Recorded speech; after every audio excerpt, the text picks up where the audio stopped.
All right, you glorious grasshoppers. It is Thursday morning, 10 o'clock. Where is everybody? Where is everybody? All right, so we just did a little Zoom call with Mark Puttenvink and our friend Jen O'Brien up at the Roscoe Mountain Lodge. Very encouraging. A lot of events going on there. We'll start advertising that and probably do our first event up there late January. So we'll advertise for that. We're doing a lot of different options. We're thinking about doing a Survivor weekend up there, where you do like explain what it's like to be on Survivor, training for Survivor, do some Survivor challenges. Maybe even do like a tribal council kind of thing. That was fun. Tribal councils are fun up there in Survivor. So a lot of different options we can have there. Get some Navy SEALs up there. Have a Navy SEAL weekend. Ken R, how are you doing? You magical creature, you. Ken R. Ken R. R. What's a pirate's favorite letter? R. R. Except when they're at sea. How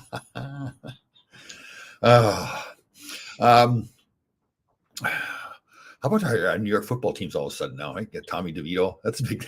It's pretty cool with him with the whole Italian heritage thing and everything. Susan Brooks, how are you doing? Rangers lost with 3 or 4 now.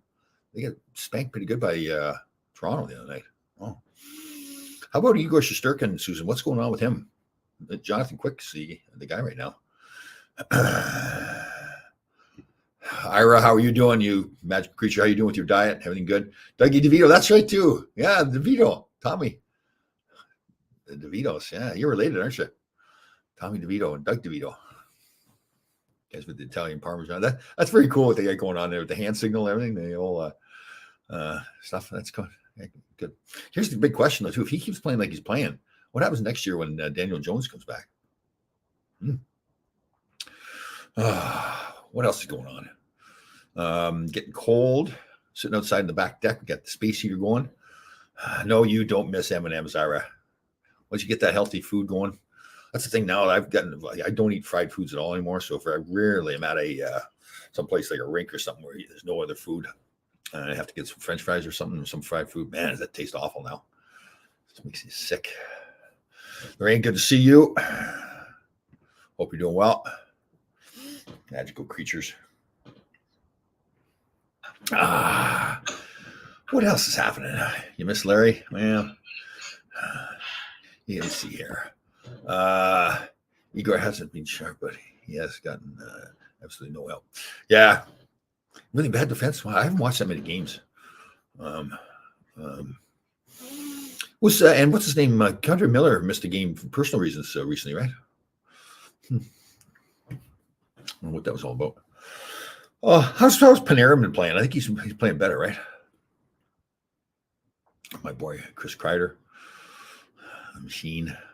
Remember he claims he didn't do this, but when I first met him, but one of the times I met him years ago, he was telling me how he taught himself Russian. He could speak Russian, and then in fact he would actually, as a translator with some of the Russian players and the coaches, he would tell the coaches something different than what the player actually said.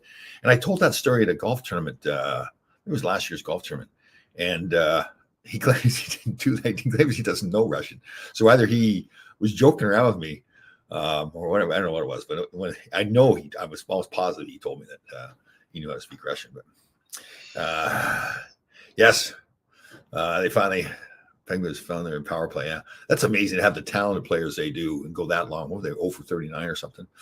How about Craig Berube getting fired in St. Louis too? Wow. But that's, I it's funny. I sound like I'm amazed sometimes when coaches get fired, but I don't think it should be. I think the history now is even more so. And I actually heard Michael Rupp talk about this on the NHL Sirius Network. And, from outward appearances, you may say, well, geez, the coach doesn't deserve to get fired, but you're not in that locker room and you don't really know what's going on. He lost the locker room. And that's, it's almost like, if the coach even feels like the team's just kind of stagnant, the easiest thing to do is fire the coach. And you wonder how much of a difference it makes. I mean, when guys can stay as long as they have, like Barry Trotz stayed in Nashville for as long as he did, or that's hard. Mike Sullivan been in Pittsburgh a long time too. I'm sure. So in that situation, it's rare too. I'm sure so much of it is Sidney Crosby. What does he think of the coach? I don't think they can set it up like that publicly that it looks like he's making the decisions, but they'll have a pretty good idea what he thinks. And again, he's not going to play forever. I don't know how many years he's got. He's still playing at a high level, but what is going on with K'Andre Miller? Yeah, has he missed just one game, or is it a couple of games he's missed now? I hope he's all right. When you hear that personal reasons thing, it kind of makes you wonder what's going on. But what else has happened in the world? There's something awful that happened. I was thinking about it. Can't remember what it was. So what's his name? Got fired. Craig Berube got fired. Everybody's talking about Mike Sullivan getting fired next, but I guess now they scored the power play, all of a sudden he's a better coach. It's weird the way it works too. Like Lou Lamoriello was famous for that too. Even like late in the year, he would fire a coach and help, and he'd go in and coach himself. But again, I think it's like from the player's standpoint, when a coach gets fired, you really, in most cases, you really don't care that much.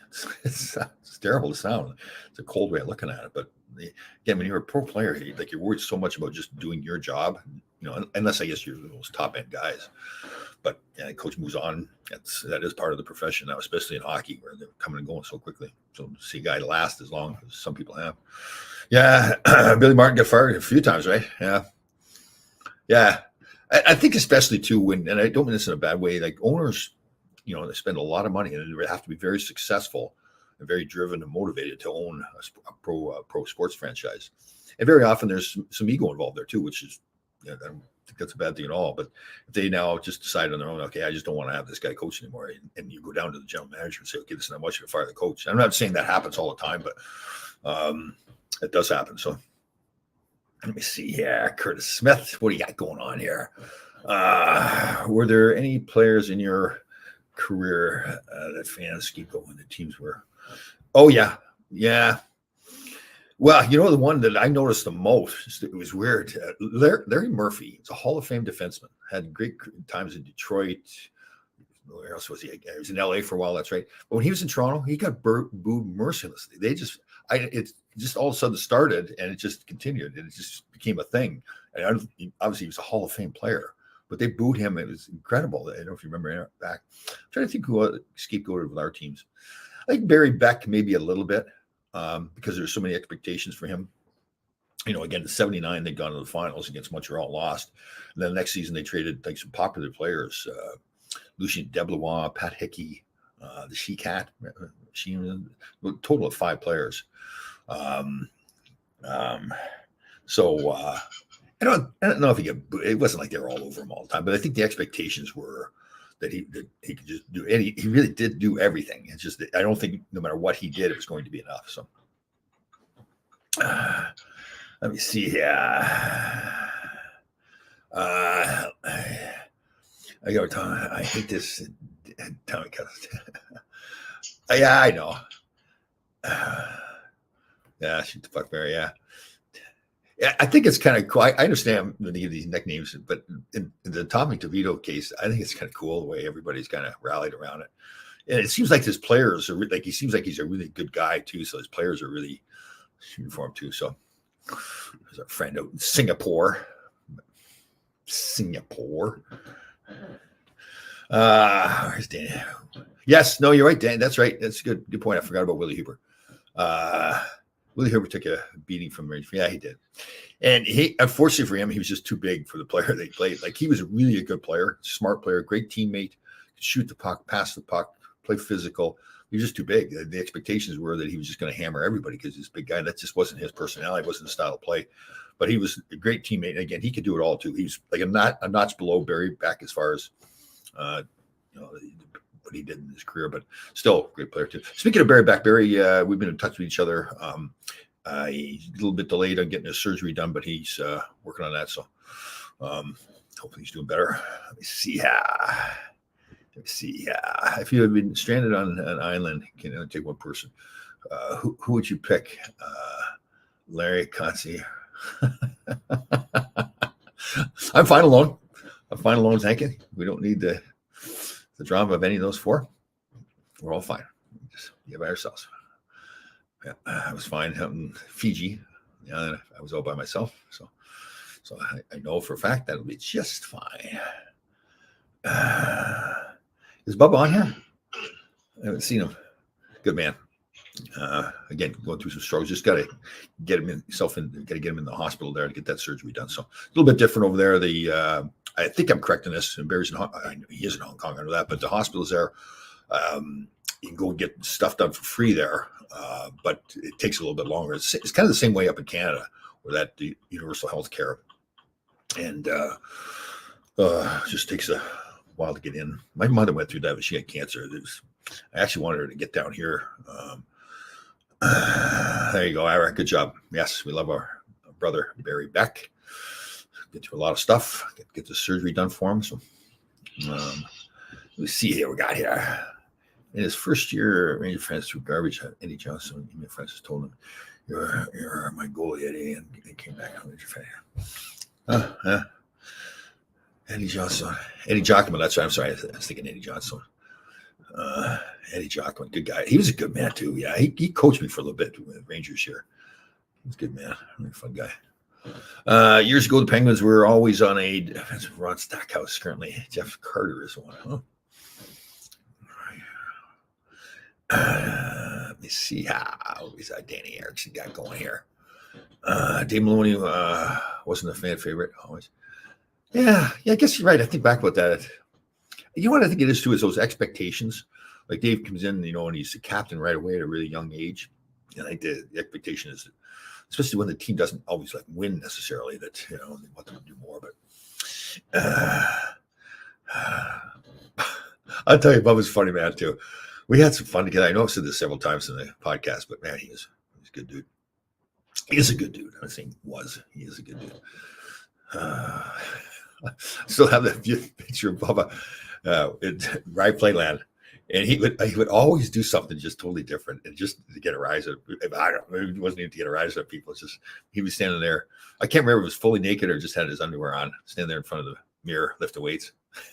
It's funny. Half the guys are going they don't want to go near him, and the other guys are just dying laughing because Bubba would do what he wanted to do. He's a good man.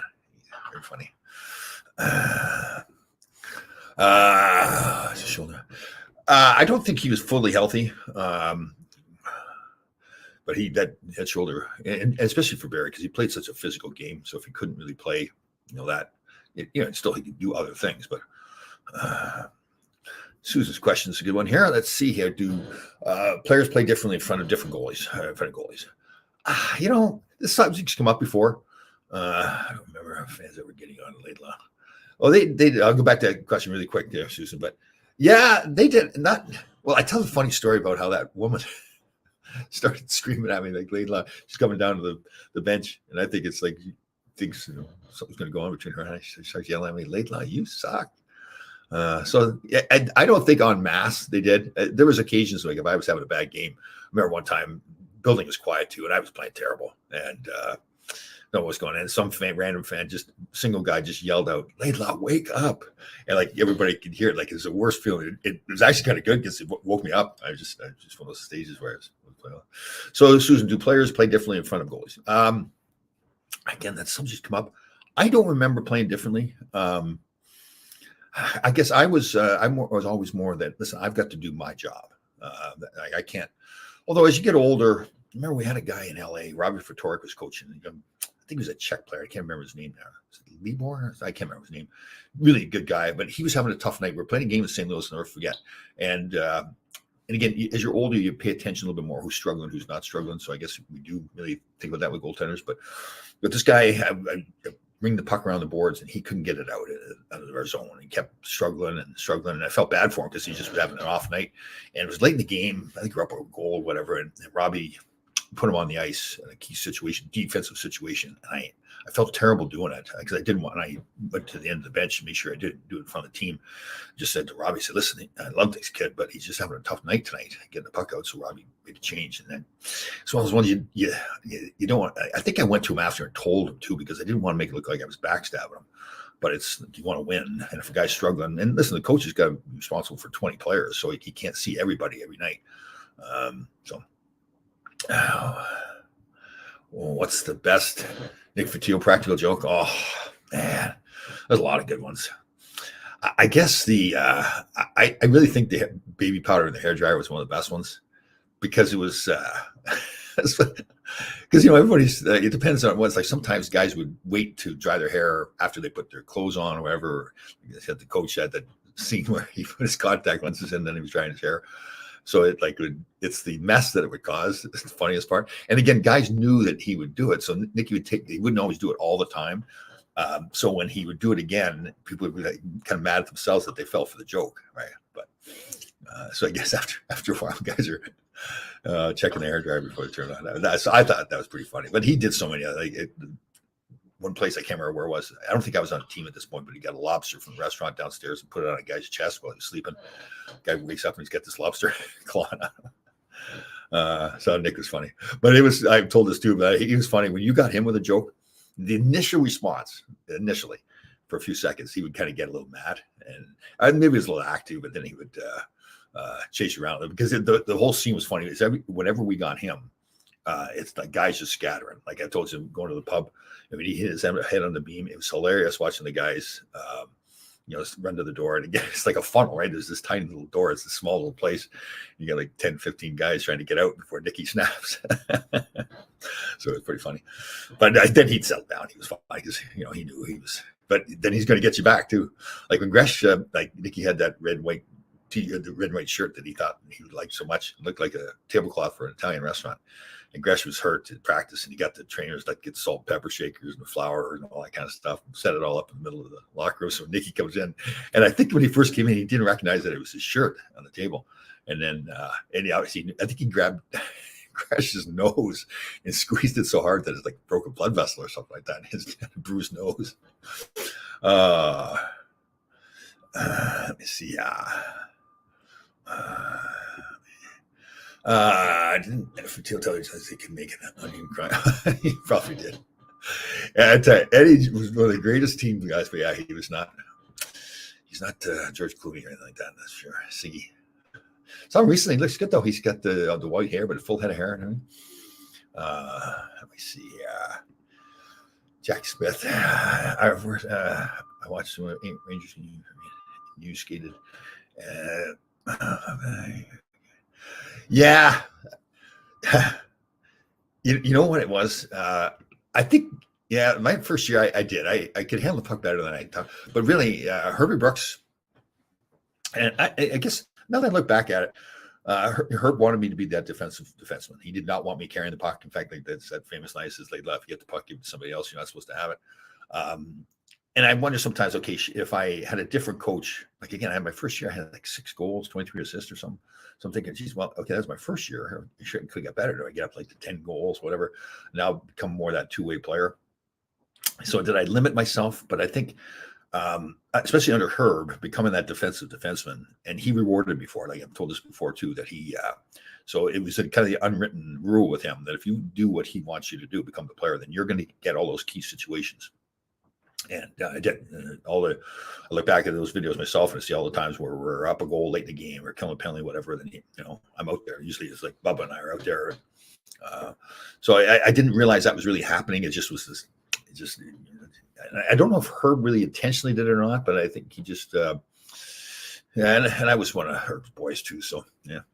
Let me see, Danny Erickson, the magical creature, was a player during the Rangers tenure. Let me see here. They were surprised didn't have a better career. Wow. Yeah, I would say there's a few. Mike Allison was very critical of himself. And I, to be honest with you, I don't think that was warranted. Like he started off being more of the offensive player and then became more of a defensive guy. A lot of it because of injuries and everything. But I thought he's a guy that I thought had a really good career. It's just a different career. So I guess I'm kind of going around your question a little bit. But player that didn't have a better career. I'm trying to think of a guy like even a guy like a Mike Backman, who I watched him play in some of the games we had. Like he was such an effective, like third or fourth line guy, energy guy, killing penalties, never backed down from anybody. Scored some big goals too. I think, there's so much instability in our organization, like as far as coaches coming and going, general managers coming and going. So I think that really affected maybe a guy like Mike because, I think they stayed with the same. Like I watched the Islanders play, and they had like Billy Carroll on their fourth line, and their organization was stable, right? So he was known as their fourth line guy. He understood his role. He was talented enough to do that, but also mentally he was willing to accept the fact that he was going to be a fourth line guy on a team that obviously was winning all his cups. So, Mike, I go with Mike Backman. He was good. I really like playing with him. He's a good team player. What do we got? It was Bill Toronto. Nicky was his roommate. Oh, okay. That's funny. Rod Jameson, how are you doing there, you magical creature? You up there in beautiful Buffalo. Scotty Cooper, how are you? Scotty Cooper's in the gym all the time now. He's a machine. Thank you for the updates and your workout too, Scotty. Good job. Did I name it? No. Yeah, some guys had that thing going on, but no, I was the exact opposite. I didn't want to have like the perfect stick. Some guys are, they're really meticulous with their stick and everything. We'd go on the road. Some guys would, bring like 2 dozen sticks. I'd bring like 6, and I wouldn't tape them, wouldn't retape them, whatever. Start the game. Guys, I don't know what it was. I think it's my upbringing too, where it's just like, nah, just give me a piece of log. Give me a log off a tree. Let me see. 20 eventually could handle the pocket score. Yeah, listen, unfortunately for Dave, Herb Burks came along. Like as much as Herb was great for me, Dave started off being one of Herbie's boys, but then didn't. Yeah, the way you're getting played by the coach really affects your confidence too. Sometimes it doesn't always happen, and sometimes, well, you should be able to just fight through it. But Danny Erickson, perhaps you could have scored more points, but I think the Burks was right. Yeah, well, I agree with you that, Danny. Yeah, could I have done more? Yeah, but I look at the role I played. Again, I'm so proud of looking back and saying I won Players Player twice. Was voted on by your teammates. And I was a captain, assistant captain, and all those things. And it's for doing all the things that most people don't notice. So and that probably wouldn't have happened if I'd done more. But Herbie knew what he wanted. There's no question. Chris Kontos, yes. That's a good name there, right? Chris Kontos that I never had. Yeah, he would be on fire in the playoffs. I played with him both in LA and New York too. Yeah, was he in? Yeah. So yes, Ron, we saw. Yeah, Craig Ruby got fired. He'll get a coaching job someplace else again. I mean, he made such a difference. Remember when he was hired and brought in there, and St. Louis won the cup that year. They were in last place, I think, when they got hired. What I loved about him too, the first thing he says is, "I've got to fix the locker room," and I think that's so underrated right now in pro sports. That locker room, that mentality of, it's almost like if you've got the right locker room, the coach really doesn't have to come in and say anything. It's the right leaders and say, "Listen, we're not playing well enough, and here's what we need to do," and all that. But and being prepared, professionals. And it's different now because there's so many younger guys. But any of this says, "Hey, you be cooking?" No, I've got to get back on that, Susan. Thank you. Actually, Susan's very good. Got me the casting directors for the cooking shows, and I messaged them. I think, right at the end of the summer, and I think probably a lot of people are gone. So I'll probably wait until after the holidays, get done, and I'll get on that again. So I'm really excited to know about this Roscoe Mountain Lodge. You guys need to look it up. We're going to do, so Mark Putton, Vic, and I that do the show on Monday, we'll be putting on, I guess we'll call them seminars up there at this Roscoe Mountain Lodge. It's a place like 1,000 acres lodge.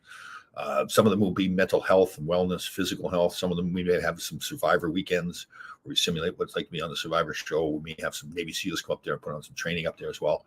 So we'll fire it up. We had Jen O'Brien. We did a Zoom call with her today. She's a fantastic person. She runs American Special Hockey Associations for men and women with special needs. She does a lot of great stuff. I joke around. I call her the PETA, but she has to be. Pain in the, but she has to be to get things done. And I mean that in a very good way for her. She's does a lot of good stuff. Dave Gagne was a good call too. Yeah, he's a good player. We're going to real shot with the Rangers. Yeah. But he went on and had a really good career with Minnesota, right? Didn't he have a lot of careers there? But yeah, he was a good player. Yeah. I remember when he was a rookie coming up too. We had a scrimmage, our playland, and he was flying up the ice, and I stepped in front of him and just stopped him. And he starts laughing. He goes, I said, I go around most people like doing that, but I can't get around you. And it was pretty funny because he's this young kid. He was kind of frustrated, because he wanted to work hard and put on a show. So, no, I don't think I played against Steve Durbano, but I think I saw a video on this on the team. Yeah, was that where he pretended he was mooning the crowd too? Like he bent over and pretended he was pulling his pants down. Let me see about this. What do you got here? Curtis Smith, you magical person. My son's wife is from the UP and found out she had an uncle that played at Michigan Tech. Oh, very cool. The UP, the Upper Peninsula of Michigan, beautiful. That's like a hidden gem up there. The problem is it's just so cold and snowy, but that's a beautiful part of the country. And right on Lake Superior, Marquette's right on Lake Superior, Michigan Tech, Houghton, Michigan. Again, you go up there. And the funny is, you can be on the beach. It's like you're in the Bahamas or something. It's beautiful. But even some there's still ice floating around Lake Superior because it's so cold up there. But again, I had a great time up there for 4 years. Got a reunion coming up. So the first year we had a team was 76, 77. So they're planning a big reunion. So it's at the 50-year reunion coming up. So it'll be fun to get back up there again. Danny boy. What players couldn't adjust to the Brooks style of play? Well, he got rid of guys like Eddie Hospodar, Chris Katsopoulos. It's funny, Gresh didn't have, because Gresh, after Herbie left, was captain of the team and everything. But when Herb was there, he wasn't like, there was a couple like that 84 series against the Islanders. Herb didn't even dress Gresh for, I think, 4 of the 5 games or something, or 3 of the 5 games. But Gresh is just a fantastic player, right? All-star player. It's just that he just didn't fit in with Herb. Again, like I said, Dave Maloney started off being, a big Herbie loved him, and then all of a sudden it just turned on. Same thing with Mike Allison. Yeah, he was. We did the show with Mike Allison, and I'll talk about this publicly because Mike did on our Full Change podcast, where Herb was just relentless with him, and I didn't realize it. And it really got to Mike a lot. Actually, and again, I'll say this publicly because he actually contemplated suicide from where Herb treated him. But Mike's really good too about acknowledging that it's his fault too, not a fault, but he let Herb get to him. But again, and Herb could be like that. Like I remember, it's funny talking to Mike and realized because Herb would do things like he shot the puck at my head one time in practice. Now I was probably deserving of being a smart ass or something, but he shot at my head. I just didn't pay attention to it. I remember catching the puck, and putting it in my mouth, and growling like some kind of animal at him. And he's looking at me like, "What the heck is this guy doing?" And I just threw the puck in the corner. We were doing a breakout drill. So Herb got that, had that ability in him. So yes, I was not there. Yeah, that's funny though. I respect the guys like Van Gresh who were excellent point men and involved into defensive guys. Gresh fought more. Yeah, Gresh, I think once he got married, he got married to Carol Hall, he started fighting all the time. It's true. I remember thinking about that too, or we were talking about it maybe that it's kind of funny. Got married, so he started fighting. Yes, I don't know. Yeah, that's been a good point, Ira. Maybe we're just not talking about some poop. Yeah. Had some good poops lately too. Good solid stuff. Good diet. Yeah, have a good diet. Have a good diet for good poops. Let's have enough fiber.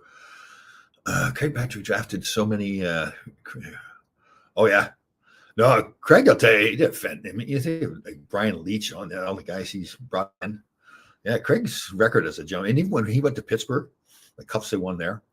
Not only just the players he brought in too, but the coaches. Like he was just a brave man because a lot of people would hire Scotty Bowman, who else? Badger Bob Johnson, because those guys are like real type A personalities, and the fear was that they were going to take a job. But Craig didn't care about that. He wanted to win.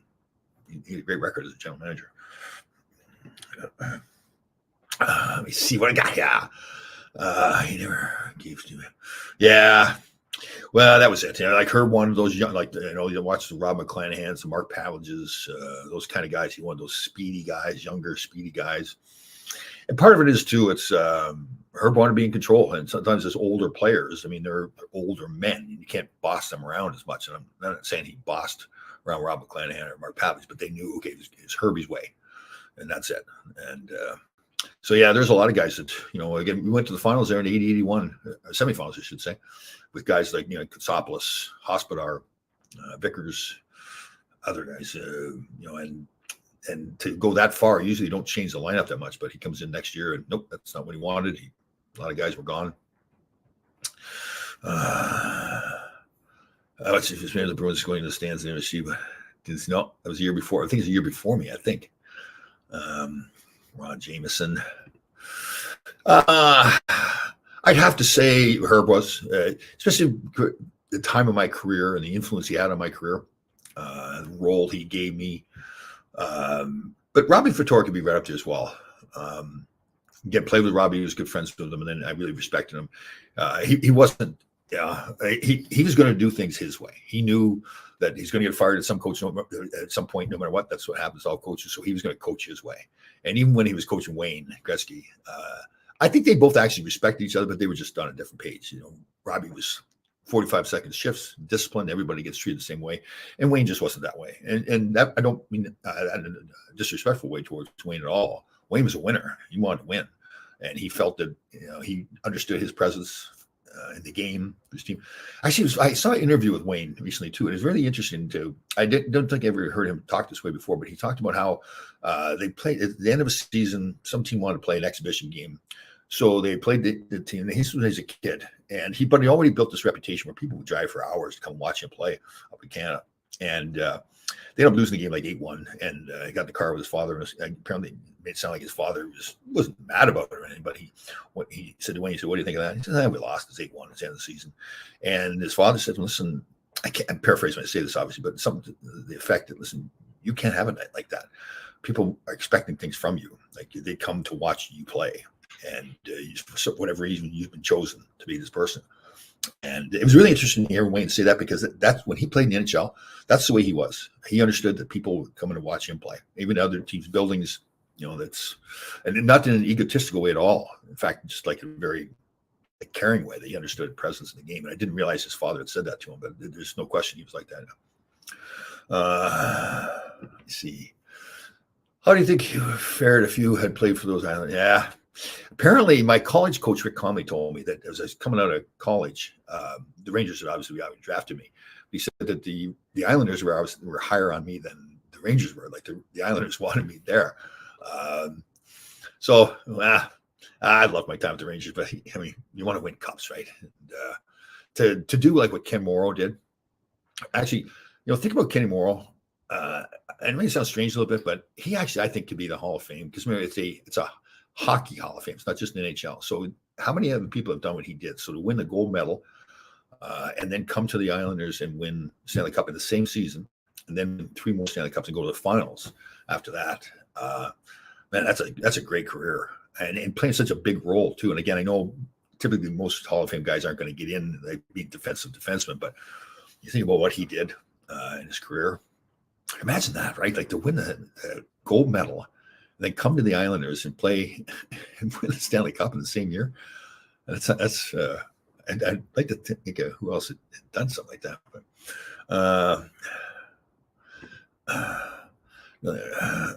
person, yes, Tony Granato, great guy too, great teammate, really good career. Yes, and he's battling I can't remember what it's called, but it's cancer. I guess he's got. So I'd like to get him on our show, have some fun with him.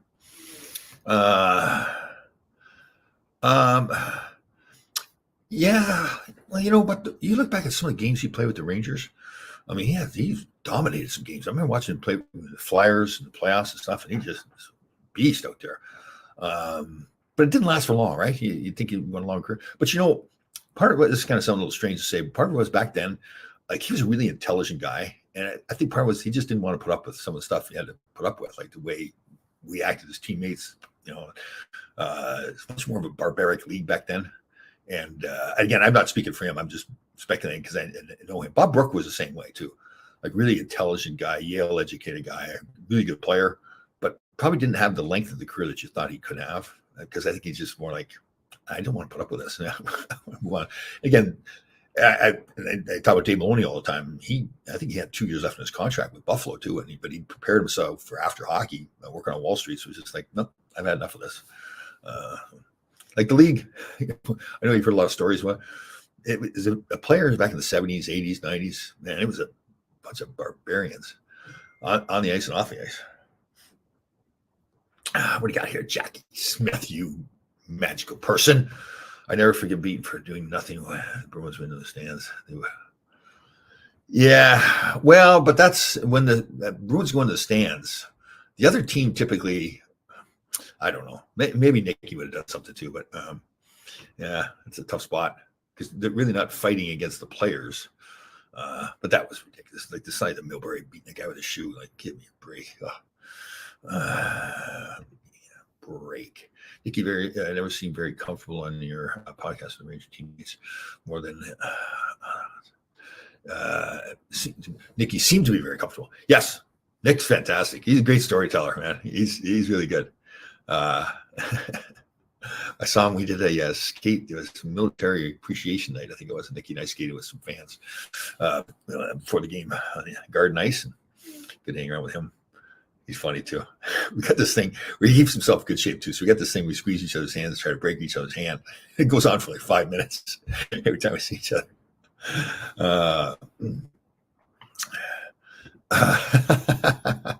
If you have Seder on your podcast, do you think it'd be therapeutic for both of you?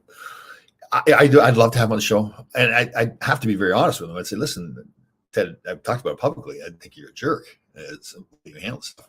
Do you have regrets, or is I wrong? Did I read the situation? But it'd be a very interesting conversation, and I think I don't think there's any. I've said anything publicly that he didn't already know. That we just didn't get along at the end at all. Some of the stuff, like when I remember him standing there in front of the whole team. And we're in the video room in our practice facility, and he reads this letter supposedly a letter from a fan talking about how I didn't have my head up during the national anthem. And like he went out of his way to read it in front of everybody, like he's supposed to shame me into acting differently or something. And I was like, oh, God. Let me see here, Susan on the buck. Any good boy? Well, we are on it. Our good friend Deb is working on it. And we're hoping to get it done. It's almost completed as of now. So we're hoping to get it done. We want to make sure it's done right. So if we can't get it done by Christmas, but thank you, Susan. I know you're on the case. They always compare with guys like Dave Launchman. Yeah, there's a bunch of guys like that. It's interesting you say that, like Rick Zombo and Brad Marsh. Harold Snep's kind of guys, all guys that were like those role players. There's a lot of those back then that couldn't score too many goals, but Dave Launchman had a good career too. I think he got a lot of knee injuries. I didn't know him at all. I forgot that he got traded to LA just before I got traded to LA. I walked in the locker room because you play against each other so much. It's kind of that bond when you get traded in the same team. I was like that with Tonelli and Bourne. But I never met Dave before, and I'm walking in and introduce myself to everybody, and he goes, "Tom, it's Dave Launchman." And I felt bad because I admired him as a player, and I was played a big role. And man, I remember him fighting George McPhee though. Oh, George did it to a lot of guys, but he cut open Launchman nasty, and that didn't happen too often. But and George was a lot smaller than Launchman too. But and again, Launchman was a tough player. I've seen him fight a few players. Friend Kenny, who played high school hockey with Tony Brown. Very good, Danny. Nice. Beaton was up against Secord when it all broke loose. Secord's a scary dude too. Recently, I saw him. He's a pilot now. I saw him down in Dallas. He was part of the Dallas alumni. But funny, it's really interesting. I just think it's interesting that a guy played in the NHL and now becomes a pilot. Nothing wrong with it. It's just usually guys get into sales and stuff like that. All right. But quiet though. Quiet. JC just doesn't, Gratuni Looney. Gratuni Looney. Let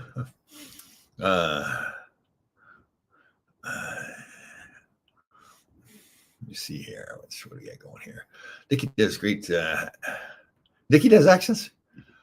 I've never seen that. That's right too. He did do the Elfman at our show. He did the Elfman Anders. What did he do? He told them he pretended he was management and had them go outside in the middle of the night. The fire alarm was going on. They were there with their trench coats and nothing else on. Then he said, Elfman Anders go, that was not a funny joke. Yeah, Swedes couldn't say joke very well. Nicky's a funny man, though. He still is. Hasn't changed a bit. All right, everybody. So we're working on the book. Oh, Full Change podcast. We had Jason Podolak on yesterday. A lot of people may not know him. He had played a little bit in national hockey, but he's a really interesting guest.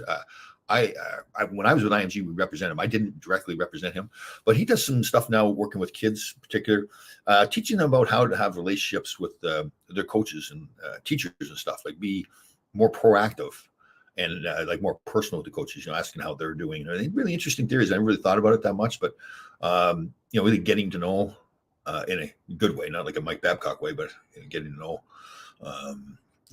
people better. And I think it was really smart too, because I want, man, think if I'm a coach and this 15-year-old boy's coming up and really engaging me in a conversation, like you'd really respect that as a person and think, and now you look at the player differently. Now you're not going to just play him because of your person getting along on a personal basis, but I think you just look at the player differently. I think it really builds the young person's confidence too, because as you're that young person and now you have to deal with a coach. Like that's one of the hardest things for the kids when they're young. And I noticed this in the Asian business, when if a player isn't happy with his playing time or whatever, or how it's being played, it's hard for them to go in and have a conversation with the coach. It's awkward. So very often they'll ask the coach, and the worst thing, the agent or even the parents go talk to the coach, and that's the worst thing, because the coach doesn't want that. He wants the player to walk in, close the door, sit down, have the character. Maybe it's awkward, he's nervous or whatever, but have that conversation with the coach himself. And then I think when they look down the bench after that and they see that person's name, I respect that kid, even if you have an argument. But do it privately. Don't have somebody else do it for you. Fire alarm from Nikki was funny. Yeah, that was good, Nick. Fire alarm story. Oh man, I will never forget the time that I've told this so many times. We were driving through LaGuardia and just get back down from a flight. There's always construction there, and we put the cone on top of Nikki's car, and he didn't know it was there. And he's driving through. We're driving behind him, giggling like little kids. The police officer didn't know it was Nikki and thought Nikki was trying to steal the cone, which was kind of silly, right? It's on top of his car. He was going to steal it. He's not going to put it on top of his car. And Nikki was going to get in a fight with the cop. We had to come up and settle them both down. Like Nikki was mad because the cop didn't know who he was. Plus, Nikki didn't know the cone was there. He couldn't figure out what was going on.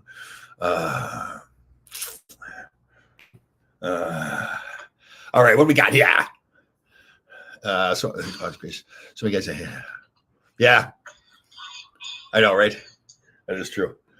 We'll get Dave Brown on. I know it's strange, but he's a fantastic guy. Yeah, it is true. You play against guys and you get bad. Especially when we get rivalries like the Islanders, Flyers, Devils, and all that. So it's, to get them on and realize there's great guys. Like Fakota and Pilon are hilarious to have on.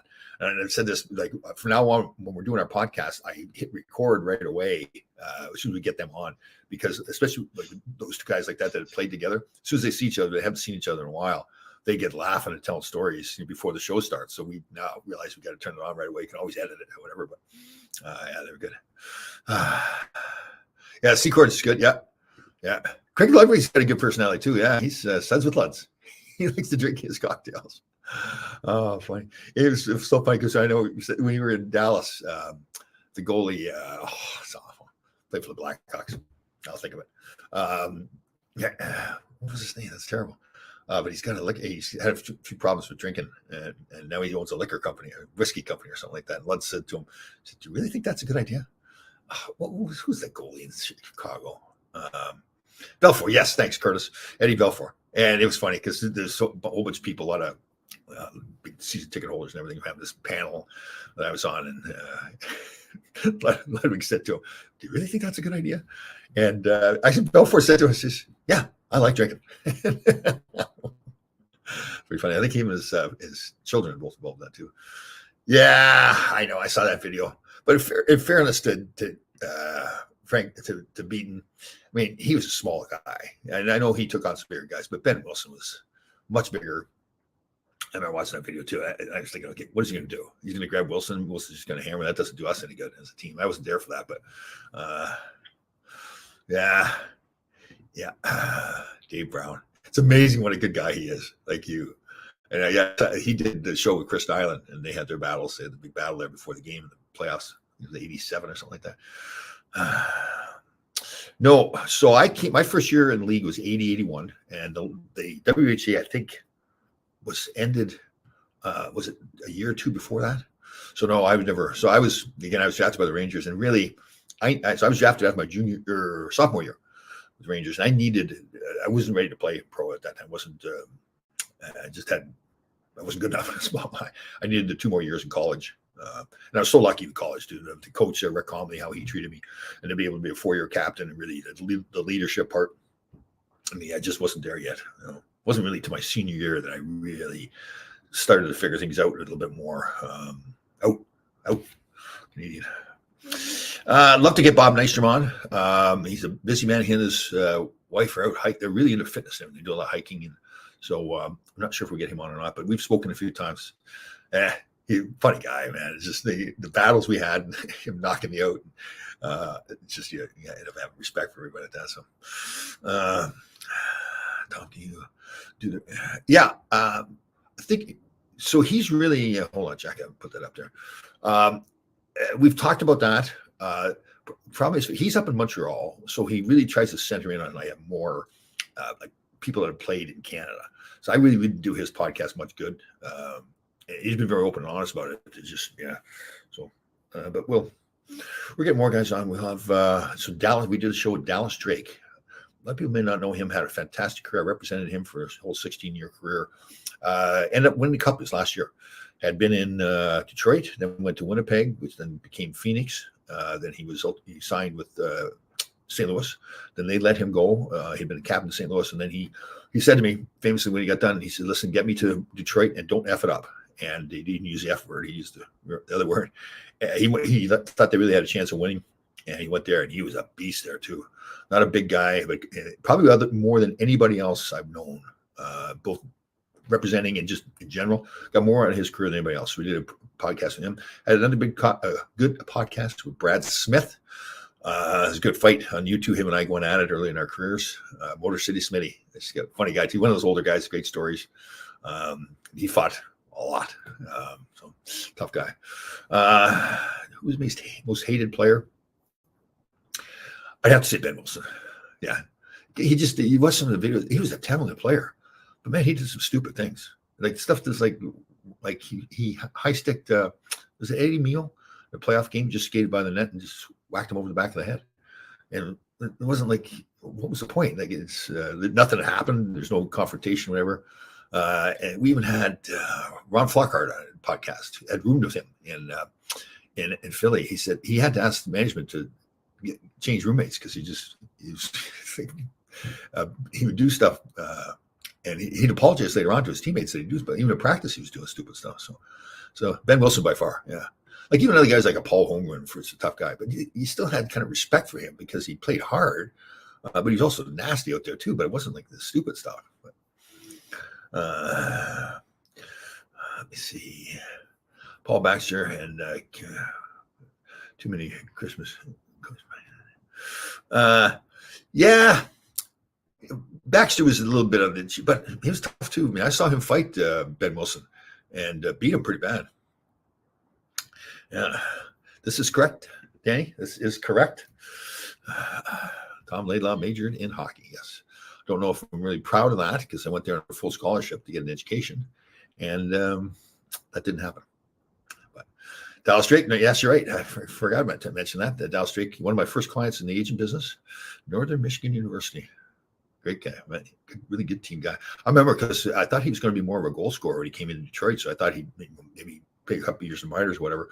Wasn't that big guy. He came into camp and he talked about it in the podcast that they had like Stevie Eisman, I can't remember, like 3 or 4 other, I think Jimmy Carson was there, 3 or 4 other really good centermen. He was a centerman, so he figured he wasn't going to play if he just played that regular game, so he just started hammering people.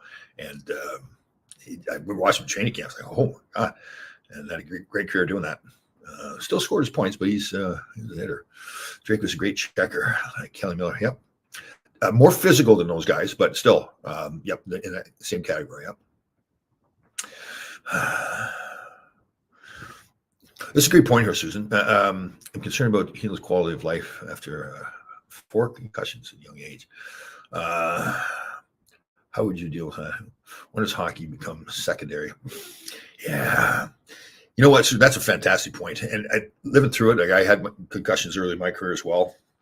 It's just, you don't think about your life when you're going to be like 65 years old like I am.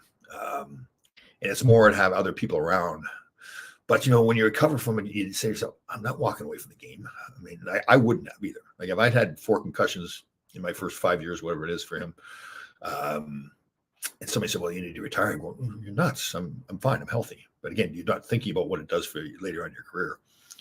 So, yeah, that's one of those hard ones, right? Because, if you walk away, then the rest of your life, you're saying, man, I was going to be a really good NHL player. I walked away after 5 years or whatever the years are. And then especially if you're healthy, you're saying, well, but I'm healthy. So why did I walk away? But to your point, Susan, that if he continues to play, continues to get more concussions, he's not going to be healthy. Right? So that is a tough one. So, I was like that. Remember Patrick Mahomes had a concussion, went to the Super Bowl 2 or 3 years ago, and had a concussion the game before going to the Super Bowl. So they had 2 weeks off, and he was out of it. And I remember thinking, nobody's going to be thinking about this guy's future.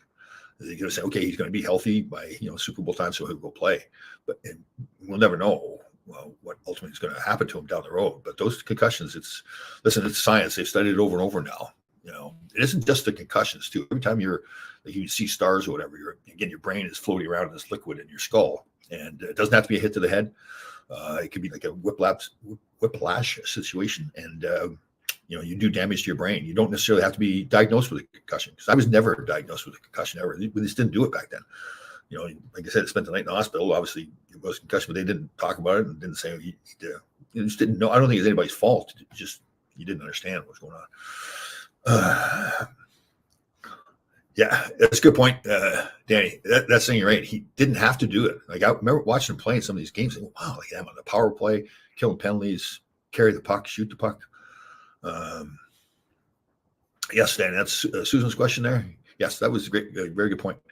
And unfortunately, it's going to be one of those things that, I like as an agent, you should go, and his family should go to him and say, if this is the case, listen, you need to, like doctors are saying, you need to really retire now. But again, that's a tough one. That age. Yeah, like I don't think you're right. I don't think players like somebody's telling Brett Lindros that he needs to retire. It seemed like he was a smart enough guy to just understand that Tomlin, Danny, this is just not right. Lunacy, it's true, but it's just not right. Lunacy. All right, everybody. Yeah, you're right, Susan. That was a great question. That goes for all, like especially football, hockey athletes.